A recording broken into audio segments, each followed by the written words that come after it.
I'm Claire Donovan, the younger daughter of Thomas and Olivia Donovan, names that once ruled the New York skyline. My parents were titans of real estate, their empire stretching from luxury penthouses in Manhattan to entire skyscrapers that bore our family name. The Donovans weren't just wealthy, they were untouchable, an image curated by glossy magazines, cocktail galas, and carefully placed headlines that praised their brilliance. From the outside, our family seemed perfect. But behind those glass towers, there was always a fracture running down the middle. A fracture named Claire. My older sister, Victoria Donovan, had been groomed since childhood to take over everything. She was polished, flawless, the golden daughter who wore ambition like a crown. From ballet recitals to Ivy League boardrooms, Victoria never missed a step. My parents saw her as the perfect heir, an extension of themselves. And me. I was the shadow in her spotlight. I had always gravitated toward different passions, community projects, environmental initiatives, anything that felt real. While Victoria was being chauffeured to private lessons and business luncheons, I was the girl volunteering at local shelters, the girl who preferred sketching ideas for sustainable housing over networking with hedge fund managers. My parents never understood. To them, passion that didn't generate profit was weakness. And weakness had no place in the Donovan dynasty. That truth was carved into my bones on the day of their will reading. The accident had been sudden, a private jet crash en route to a business summit in Zurich. One moment they were fixtures of power, the next they were gone, their empire left dangling in the balance. The city mourned them. Headlines screamed of a legacy lost. Investors panicked. Competitors circled like vultures. But for me, their death wasn't just about loss, it was about what came next. I remember walking into the law office, my palms clammy, heart pounding. The room was opulent, every corner a reminder of wealth, mahogany walls, leather chairs, a view of Manhattan that felt almost cruel. Victoria arrived first, of course. I heard the confident staccato of her heels in the hallway before she appeared. She wore black, not in mourning, but in power. Even in grief, she was flawless. I sat quietly across from her, folding my trembling hands in my lap. I already knew what was coming. The lawyer, Mr. Harding, adjusted his glasses and began. His voice was steady, rehearsed, as if he had read 100 wills, but this one was just another line on a script. To Victoria Donovan, we leave the Donovan Tower in Manhattan, along with all associated assets, portfolios, and holdings. My breath caught. It wasn't just one tower, Donovan Tower was the crown jewel. To inherit that meant she inherited everything. And to our younger daughter, Claire Donovan, Mr. Harding continued, we leave Pine Hollow Ranch in Montana. The words fell like a guillotine. A ranch. My fingers tightened around the edge of my chair. The humiliation burned hot in my chest. A sprawling real estate empire for Victoria, and for me, an old ranch in the middle of nowhere. Victoria's laughter sliced through the silence. Fitting, she sneered, her lips curling. Maybe you'll finally find your calling with horses and hay instead of wasting everyone's time pretending to matter in this family. I felt the heat rise to my cheeks, but I forced myself to remain still. I refused to give her the satisfaction of seeing me break. Inside, though, I was unraveling. It wasn't just about the inheritance. It was about what it meant. Even in death, my parents had chosen her. And me. I was nothing more than an afterthought. But as I held that envelope with the deed to Pine Hollow Ranch, a strange thought flickered inside me. Maybe this wasn't the end. Maybe it was the beginning. The next morning, I boarded a plane bound for Montana. The glittering skyline of New York shrank beneath me, replaced by endless plains and jagged mountains. The further I flew, the more foreign the world became. My stomach twisted with every mile. When the plane touched down, I rented an old pickup truck that smelled faintly of gasoline and dust. The road stretched endlessly ahead, flanked by wide fields of brittle grass swaying in the wind. The silence was suffocating. No honking taxis, no flashing billboards, just emptiness. After hours of driving, I finally saw it. A weathered wooden sign, its paint chipped and letters barely clinging on, Pine Hollow Ranch. It looked abandoned, forgotten. The fence sagged, the barn leaned to one side, and the farmhouse loomed like a relic of a family that had given up long ago. I stepped out of the truck, the dry wind whipping through my hair. The air smelled of dust and pine, sharp and unfamiliar. My chest tightened. This was what my parents thought I was worth. A pile of rotting wood and forgotten dirt. But as I stood there, staring at the sagging barn, I remembered something. My grandfather, Samuel Donovan, had loved this place. Long before my parents had mocked it, he used to sit me on his knee and tell stories of his secret project at the ranch. I had been a child then, and I laughed at his wild imagination. But now, standing in front of that barn, the memory felt less like a story and more like a clue. With trembling hands, I pulled out the heavy iron key from the envelope. The lock groaned as I twisted it. The door swung open with a sound that echoed like a warning. Inside, the barn was cloaked in shadows, dust motes swirling in beams of sunlight that broke through the cracks. Old crates lay scattered, tools rusted, and cobwebs clung to every corner. The air was thick, musty, almost alive with secrets. And then I saw it, a wooden table in the corner, piled with papers yellowed by time. I approached slowly, my heart hammering. There, in my grandfather's unmistakable handwriting, were journals. Stacks of them. I brushed the dust off the top and began to read.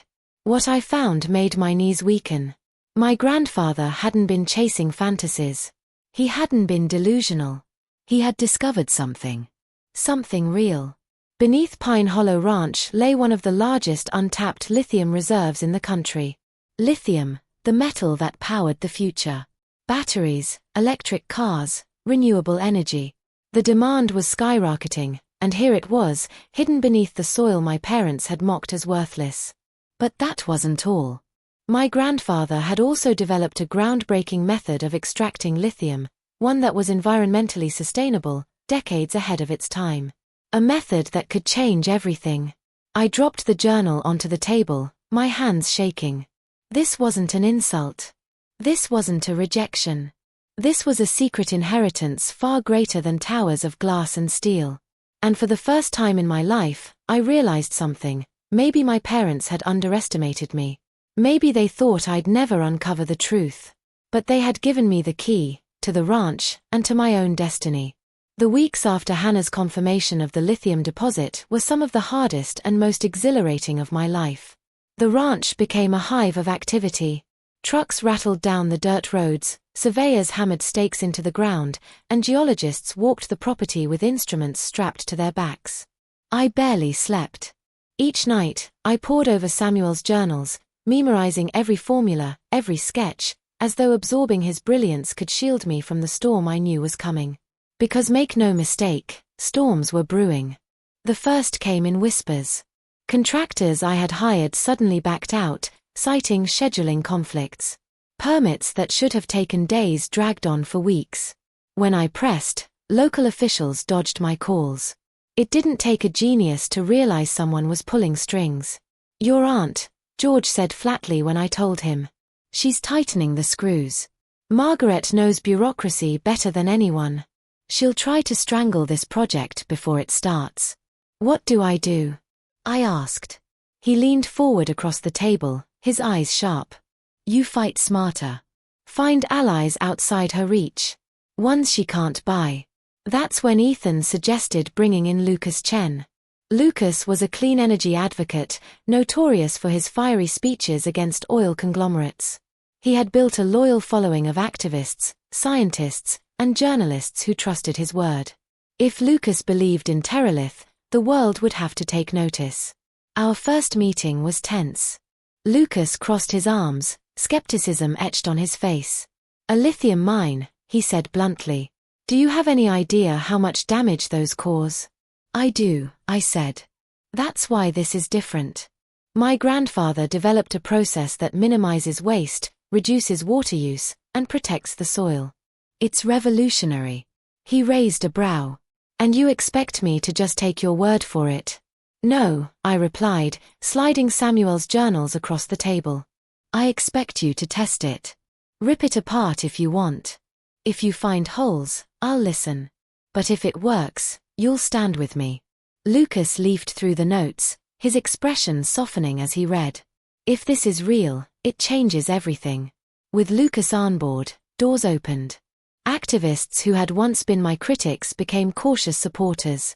Journalists who distrusted the Donovan name now wrote cautiously optimistic pieces about Pine Hollow. But Margaret was relentless.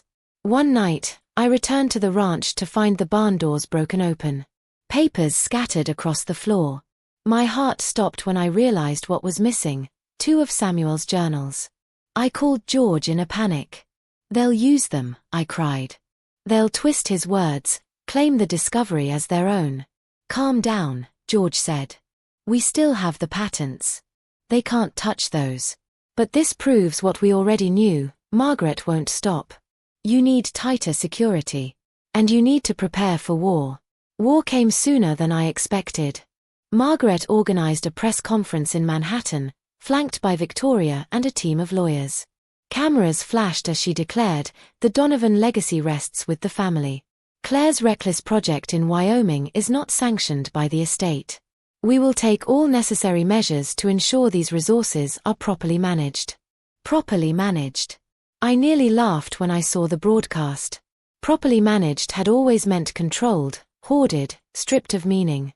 They didn't want sustainability. They wanted profit. But the press conference backfired. Lucas released a video the same night, exposing Margaret's attempt to block Terralith and showcasing evidence of the sustainable process. It went viral. Millions of views in hours. Suddenly, Pine Hollow wasn't just a ranch in the middle of nowhere, it was a symbol of rebellion against corporate greed. The attention was a double-edged sword. Investors flooded Ethan's inbox, desperate to get a piece of Terralith. But along with them came threats, anonymous letters warning me to stop before it's too late, men loitering at the edges of the ranch property, cameras watching from unmarked cars. One night, I woke to the sound of shattering glass. A rock had been hurled through the farmhouse window, a note tied to it. "You don't belong here. Leave before it's too late." My hands trembled as I held the note, but inside, something hardened. Fear was what they wanted. Silence was what they expected. I would give them neither. The turning point came when Hannah finalized her report. She had run every test imaginable, and the results were undeniable. Samuel's method worked. It wasn't just efficient, it was groundbreaking, producing nearly double the yield with a fraction of the environmental cost. We held a press conference of our own at Pine Hollow. Hannah stood beside me, presenting her findings. Ethan unveiled the first phase of the extraction facility, sleek and modern against the rugged Wyoming backdrop. And I, nervous but resolute, spoke of my vision. This isn't just about profit. This is about proving that innovation and responsibility can go hand in hand. For too long, my family dismissed Pine Hollow as worthless. But today, we prove them wrong. Today, we begin building a future that matters. The applause was thunderous. Reporters swarmed. Headlines the next day called it a revolution in clean energy. But even then, I knew Margaret wouldn't accept defeat. Her lawsuit followed weeks later, dragging us into court. The trial was brutal, each side throwing everything they had. But with George's meticulous work, Hannah's irrefutable science, and Lucas's public support, the judge ruled in my favor. That moment, standing in court as the verdict was read, was the moment the balance shifted forever. By the time Victoria lost her penthouse, the Donovan legacy had already crumbled. Their empire, once untouchable, lay in ruins. And Pine Hollow, the place they mocked as worthless, had become the cornerstone of something greater than they could ever imagine. For the first time, I felt whole. Not because I had beaten them, but because I had built something of my own. Something that mattered. The journals didn't just reveal data, they told a story. Samuel Donovan had filled each page with diagrams, calculations, and sketches of equipment he designed himself. His notes spoke of sleepless nights, of trial and error, of obsession. He wrote as though he knew no one would believe him, as though the world would dismiss him the way my father had. But Samuel had been right. The next morning, I stood on the porch of the abandoned farmhouse, the mountains jagged in the distance, my breath fogging in the cold air. The land looked barren to the untrained eye, but beneath it, I knew, was power. Enough to change the world. Enough to silence every cruel laugh from my sister. Enough to make the Donovan name mean something more than greed. I couldn't waste time. I dialed a number I hadn't called in years. George Harrington, a steady voice answered. George, it's Claire Donovan. There was a pause. Claire. It's been a while. What can I do for you? I need your help. Legal help. Confidential. George had been an attorney I worked with during my brief career in environmental consulting. He was discreet, sharp, and most importantly, trustworthy. I explained what I had found, skimming over details but enough to make him understand. Patents, he said immediately. If your grandfather's method is viable, you need to secure the intellectual property before anyone else gets a whiff of it. I knew you'd say that, I replied. Can you handle it? You know I can. But Claire, his tone darkened. If your family learns about this, they'll come after you. Hard. I know, I said quietly. That's why no one can know. Not yet. The next step was validation. I called Dr. Hannah Lawson, a geologist I had met years ago while volunteering for a sustainability project in Oregon. Hannah wasn't just respected, she was relentless, the kind of scientist who could spot a fraud from a mile away. When she arrived 2 days later, her boots crunching against the frozen ground, she looked skeptical. A lithium reserve? Out here? She crossed her arms. Claire, are you sure this isn't just wishful thinking? See for yourself, I said, handing her Samuel's journals. She flipped through the pages, her brow furrowing. Then she knelt down, scooping a handful of soil into a vial. Hours turned into a full day as she tested, measured, and cross-referenced with Samuel's notes. That evening, she returned to the farmhouse, her face pale but her eyes alight. Claire, she whispered, this is real. Not just real, massive. Your grandfather found something extraordinary. If his extraction method works, this could be the cleanest lithium operation in the country. Relief surged through me, mingled with fear. It was true. And now, I wasn't just holding papers and dreams. I was holding a future. But the future needed money. That's where Ethan Price came in. I had met Ethan once at a conference years ago, a venture capitalist with a reputation for backing bold, risky innovations. He was charming in a disarming way, but also shrewd. Getting him on board wouldn't be easy. We met in a quiet Denver cafe, far from prying eyes. He arrived in a tailored coat, eyes sharp behind his glasses. So, Claire Donovan, he said, sliding into the booth. I hear you've got something that could change the world. Convince me. I laid out the evidence, Samuel's journals, Hannah's preliminary report, the data we had collected. Ethan listened, silent, his fingers steepled under his chin. Finally, he leaned back. If this is true, it's bigger than anything I've ever seen. But why you, Claire? Why not your sister? Why not the empire your parents left behind? I met his gaze evenly. Because they never believed in this land. They mocked it. They gave it to me because they thought it was worthless. That's exactly why it matters. It's mine. And I won't let anyone else take it. Ethan's lips curved into a small smile. You've got fire. I like that. I'm in. And just like that, Terralith Industries was born. We worked in secrecy, moving fast. George filed the patents under the Terralith name, cloaking them from the Donovan family. Hannah assembled a team of specialists to test extraction methods. Ethan provided the capital to transform Pine Hollow into a hub of innovation. Within months, the barren ranch began to change. Trucks rolled in. Equipment was installed. What had once been mocked as a wasteland now buzzed with life and possibility. But I knew it couldn't stay hidden forever.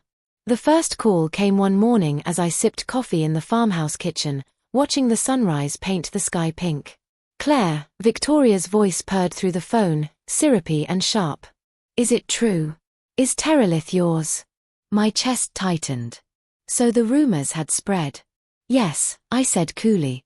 It's mine. Silence, then the hiss of her breath. We need to talk. You don't know what you're getting into. Let me help you. I can bring connections, investors, resources. I laughed, the sound bitter. You mean you want to take credit? Just like always. Her tone hardened. Don't be foolish, Claire. You can't run something like this on your own. Watch me. I hung up. Days later, another blow. A thick envelope arrived, legal documents. Victoria, backed by my Aunt Margaret, the true power broker of the family, was challenging the patents, claiming Samuel's work belonged to the Donovan estate. My hands shook as I flipped through the pages. They wanted everything. I called George. Can they do this? They can try, he said grimly. But the patents are watertight. You filed first. Legally, you're untouchable. Still, the fight drained me. Every phone call, every headline about Donovan family feud, every shadow in the corners of Pine Hollow made me wonder, how far would they go? And then came the collapse. Victoria's empire, once dazzling, was crumbling. Her investments had failed, her debts mounting. The very tower she inherited, the Donovan crown jewel, was drowning in lawsuits and unpaid loans. And when the foreclosure notices hit the papers, I made my move. With Ethan's help, I bought the penthouse apartment Victoria once flaunted on magazine covers. I paid pennies on the dollar. The day she called me, her voice was raw with desperation. Claire, please. Sell it back to me. Give me more time. I can fix this. I met her in a small cafe, the same one where Ethan had once tested me. Victoria's eyes were bloodshot, her perfect veneer cracked. I leaned across the table, my voice steady. Do you remember the lawyer's office, Victoria? Do you remember laughing at me when I inherited Pine Hollow? Her lips trembled. Claire. Well, I said softly, who's laughing now? The cafe meeting with Victoria stayed etched in my mind long after she stormed out, her heels clicking like gunshots against the tile floor. That day, I realized something vital. My victory wasn't about humiliating her. It wasn't about revenge. It was about reclaiming the part of myself my family had spent years trying to bury. But I also knew it wasn't over. The Donovans didn't surrender easily. A week later, a black SUV appeared on the dirt road leading to Pine Hollow. Its tinted windows reflected the winter sun as it crawled toward the ranch. I stepped outside, the cold biting my cheeks. When the doors opened, 3 men in suits climbed out. Miss Donovan, the tallest one asked. His accent was clipped, his tone professional. Yes, I replied. He handed me a sealed envelope. From Margaret Donovan. I tore it open with trembling fingers. Inside was a simple letter, written in her precise, elegant hand. Claire. What you are attempting is bigger than you realize. You will not succeed without us. Come to the Donovan Tower. Sit with me. We can arrange terms that benefit everyone. Margaret. I laughed bitterly. Terms that benefit everyone had always meant terms that benefit Margaret. I crumpled the letter and tossed it into the snow. Still, their shadow loomed. The newspapers were circling. Rumors of the Donovan sisters' feud dominated business columns.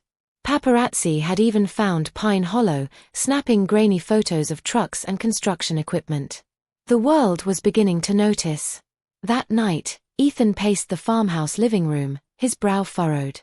They'll come at you harder now, he said.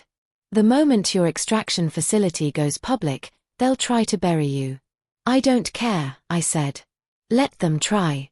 This time, I'm not afraid.